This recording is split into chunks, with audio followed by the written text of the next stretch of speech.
All right, welcome back to the Homestand Show. Me and my main man over here, Justin Pooni, we're just having a interesting conversation about the NHL and how they market Yes. their players. I mean, lack of marketing. Does anyone really care about the regular season? How can they make people care about the Yeah. regular season? Let's bring on our next guest, friend of the show, Chris Meaney of FTN Network. Chris, you saw that Charles Barkley clip and him talking about how, the NHL basically just needs to do a better job of promoting their players. And we talked about early in the or late in the second round. I think it was Edmonton against Vegas. It was the only game on a Sunday night, and puck drop was at 10 p.m. Eastern time to watch the best player in the world. I mean, not a good job by Bettman and the NHL. Where are you at with this? Yeah, not at all. And thanks for having me, guys. I was actually at that game in Edmonton, and I remember talking to some guys who were on the East Coast, and they're like, "My goodness, like I want to watch this game so bad, but it's starting at 10 Eastern, like you said. I mean, 11 o'clock for all the people on the far East Coast, and there's no need of it. Like, why would you have that game at that moment? I don't believe that there was an NBA game at that time either. I think there was an NBA game early on in the afternoon, so there's really no need when Barkley says. I mean, you have Draisaitl and Connor McDavid. I mean, these guys are two polarizing figures in the NHL, the face of the league, and you're having a game late at night. There's one thing that he said in that clip that really stuck out to me is the just he was saying like not enough games in the regular season and things like that. I find the NHL does a poor job of staggering their games. Like if there's like on Tuesdays and Thursdays, it's jam packed. There's like 10 to 12 games. Wednesday, there's 2 games. Monday, there's 2 games. Friday, there's 3 games. Why do they do that? Like, why can't you have more of a balanced schedule? And if you are going to have 7 to 8 games on Tuesdays and Thursdays, why do they all have to start at 7 Eastern? Why can't they? There's been so many times where, okay, the first intermission of this game is over and I want to flip over to see another game and all 5 games are in intermission and there's nothing else going on. So I don't understand that either. But yeah, I mean, Eric Young and I said it on Danglebet this morning. Dangle Batselli this morning. I think I know the name of my own show. I don't, but EY says they should have a reality show basically just with the Tkachuk brothers and Keith, his dad. Like who would watch? Everybody would watch that. You saw Brooks Koepka win the PGA championship. He handed off the trophy to Brady Tkachuk. He's drinking out of the trophy. Like those guys are just animals. Like Brady's up with his dad watching the playoff run. It's highly entertaining. So I would like to see them market their players a little bit more. I think they're on the way, Albert. Like they're getting guys mic'd up. You saw Matthew Tkachuk last night on I think it was the ESPN feed. He was mic'd up last night. And it's cool to see those things, especially, at this time in the playoffs. But yeah, the NHL does a very bad job of marketing their young players. And I don't know how they can go about fixing it. But, Barkley's got a couple tips there for them. Yeah, one of the reasons why I wanted to bring this conversation up, like I mentioned to you, Justin, was, I mean, Matthew Tkachuk to me is a star right now in the NHL. Yeah, and I wanted to pose this question. Do you guys think that Matthew Tkachuk now, following this playoff run, is he the best American-born hockey player right now, surpassing Austin Matthews? Because I think what we've seen this year from him in the last 2 years, he's on par, and now he's having playoff success as well. There's a debate there to be had that he's the better American-born hockey player than Austin Matthews. Yeah, that debate may happen all summer. I'm in a chat with a few Leaf buddies, and the question actually came up this morning: would you trade Austin Matthews straight up for Matthew Tkachuk? And most of the Leafs nation said no. I probably would lean no as well. But Tkachuk is a rare power forward today in the game that you don't normally see. I mean, he can lay you out physically. He can drop the gloves if he wants to. He gets in your face, like you saw. He got in Marner's face in round 2. He got Jesperi Kotkaniemi off his game here in the 3rd round. He's a terrific playmaker. He can finish. He can score. I mean, overtime winner in game 1, overtime winner in game 2. A beautiful goal last night with 4 seconds left. The patience to come around the net where most people would just kind of panic and jam it into the pads. He had the patience and the presence to go in front of the net and tuck that in. Yeah, he's you hear the term 5-tool player all the time in baseball. He's one of those guys. And as I said, he's a rare power forward. He's phenomenal. And it's that trade at the time. I think a lot of people thought the Panthers lost that trade, trading Jonathan Huberdeau, who's coming off his best season ever. Mackenzie Weegar, who's a great two-way defenseman, a terrific skater. And this Florida team, it's exactly what they needed. Remember, this was the best team in the NHL last year, the best team. And a lot of people are surprised with the run, a 43-point gap between them and Boston, a 19-point gap between them and Toronto, a 21-point gap between them and Carolina.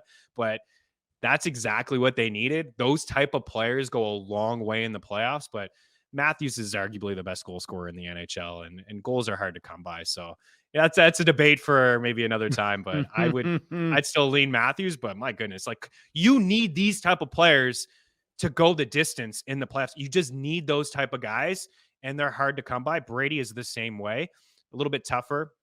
I think a little bit less of a playmaker as Matthew Tkachuk, but they're both phenomenal players. And I would say we'll see Brady get his as well in the future with the Sens. Yeah, probably. And the Panthers, they have so many good players. Look at Sam Bennett last night. I Yep. mean, the guy hits like a Oh, my truck. He goodness. killed Slavin, shoots a ton. I mean, he just Barkov, I thought was great last night as well too. But Kachuk, 9 goals, 21 points, 4-game winners. I mean, we could talk about Conn Smythe heading into the Stanley Cup Finals. Obviously, the two on the Panthers side, you have Kachuk and Bobrovsky, who I believe is the favorite at the moment. He is.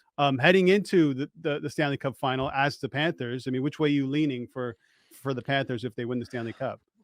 Yeah, it's a really good question. I jumped on Bob before the third round. It was like a little bit of a hedge bet. It was at 10-1, and now he's 2-1. And he's been plus 200 now for the past couple of games. And Matthew's right there. I think Tkachuk closed the gap a little bit with, you mentioned the strong series that he had here.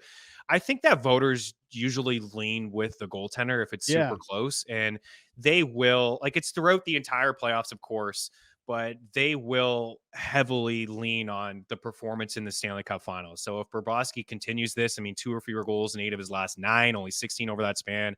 His 5-5 numbers are just video game, like a 1.52 goals against average, a 952 save percentage. He's got a 12.63 goals saved above average from our friends over at Natural Stat Trick, which is just unbelievable. His expected goals against is like 36. Like, this guy has just been lights out. I mean, it's surprising in its own right because he hasn't been a good goalie over the past couple of years. I remember Paul Maurice. I remember it on the broadcast. They were down 3-1 against the Bruins, and they made that switch. He said, listen, if you're not going to go to your $10 million backup goalie when you're down 3-1, when are you ever going to go to him? He's the only active goalie with 2 Vezina trophies. He's been part of the 2 biggest upsets in NHL history. He swept, as a Blue Jackets, goaltender. He swept the Lightning a couple of years ago in the opening round, and now the Bruins. And getting by the Leafs and the Hurricanes.